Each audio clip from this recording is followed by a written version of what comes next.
Hello everyone, welcome back to GGN. This is part 3 for today. I didn't think I was going to do 3, but here we are. It says we were just covering secession and how this Texas National Guard got in trouble for talking about it.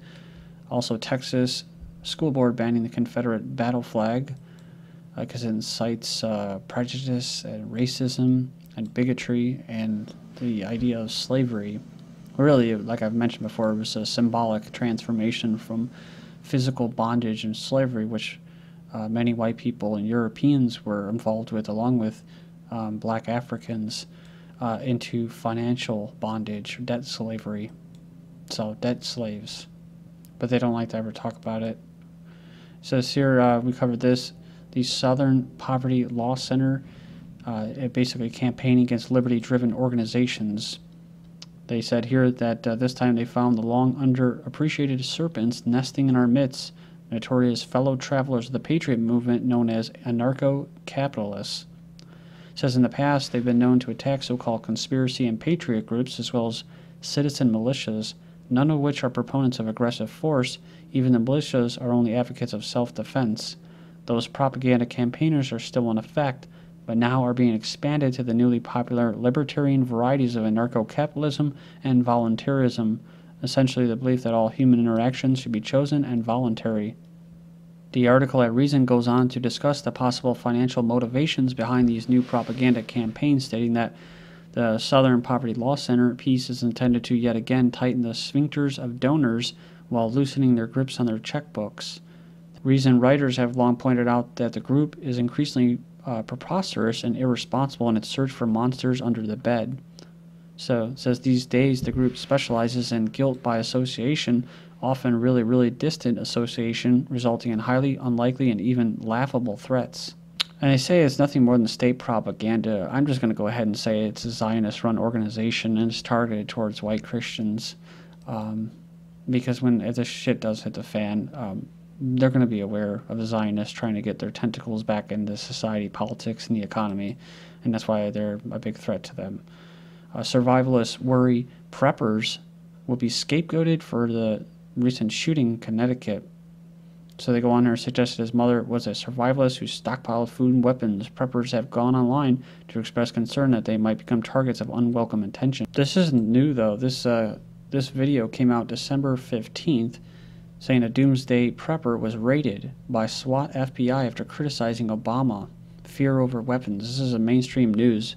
In a rural area of Maryland became a target for police and the FBI after he told an undercover cop that he was very irritated about Barack Obama re-election, sparking an investigation that eventually led to the arrest of the 46-year-old being thrown into prison, having his home raided by 150 armed officers. That's kind of creepy, dude. The series of events began when an anonymous person contacted state police in early November claiming Porter was getting crazier and crazier and stockpiling machine guns in his home. So the police followed up by sending an undercover officer to Porter's home pretending to be a potential customer for his welding business.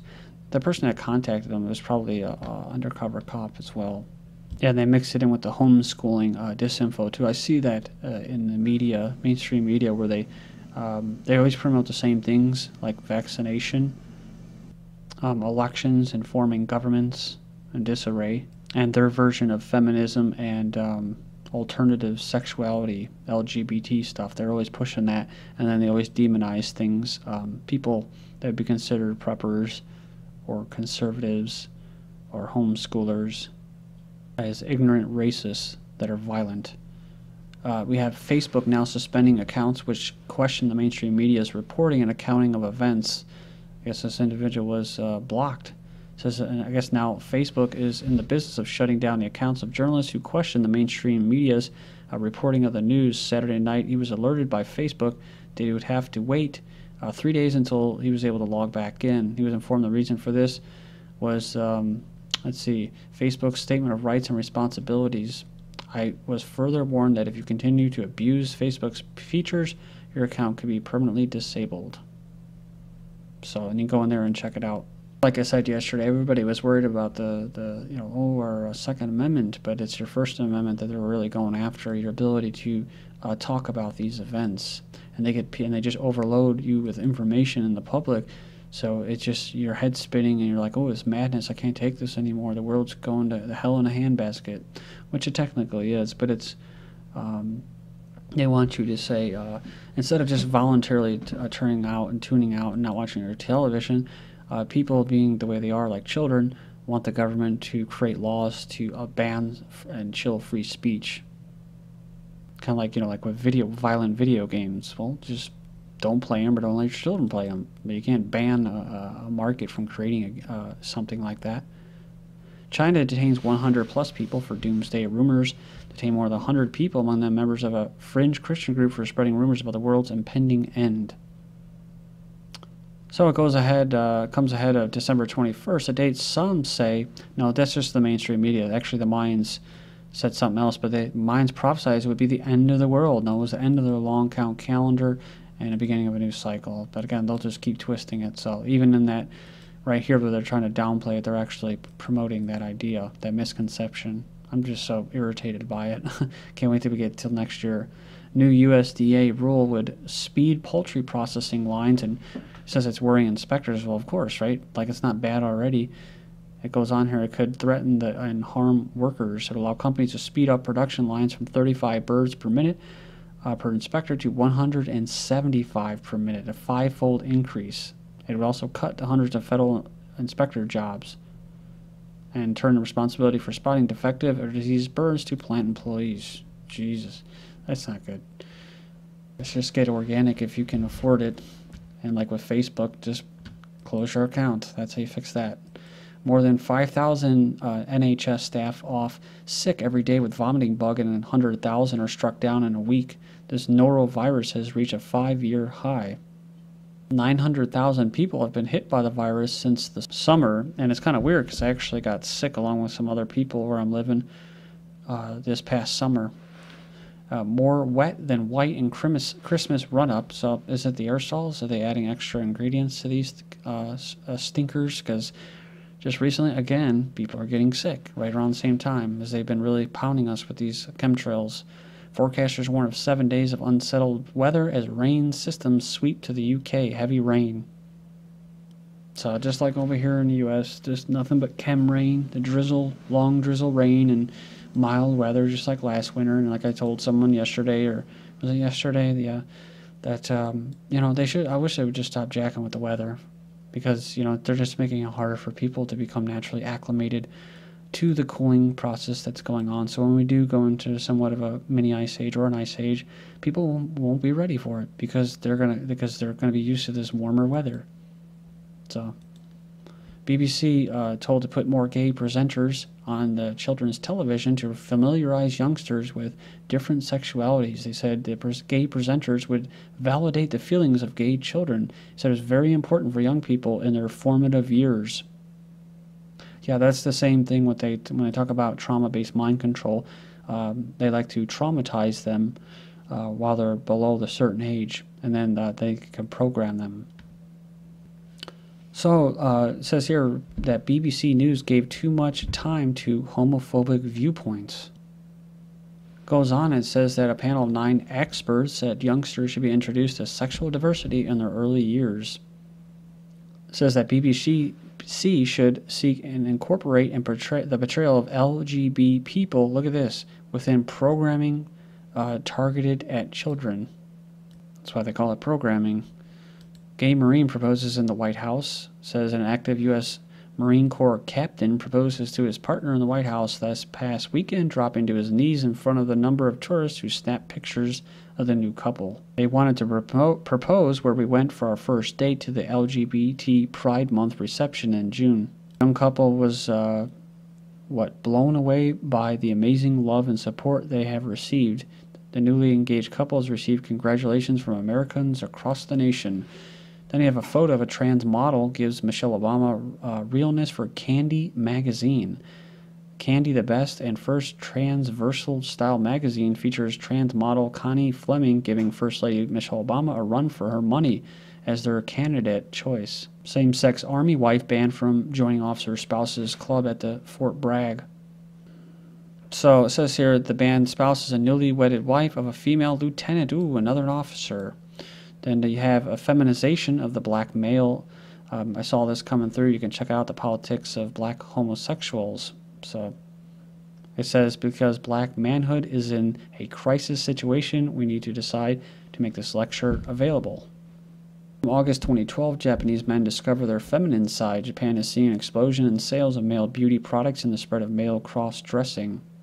It's a culture that once celebrated Bushido, or the way of the warrior, says a place where men were men, soldiers, sumo, and samurai. But today, more and more Japanese men are cultivating their feminine side with an explosion in sales of male beauty products, as well as skirts and dresses designed specifically for men.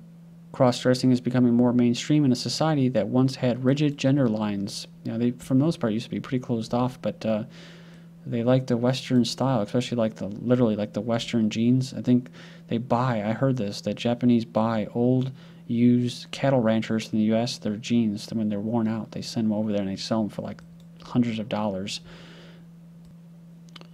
And then, of course, you have like people want to be like Lady Gaga and stuff like that, the girls.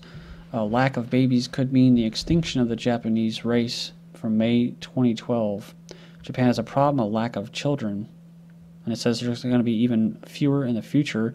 If you can get rid of the world of gender, would you? Some of this country would, like Sweden already does, another dangerous European export.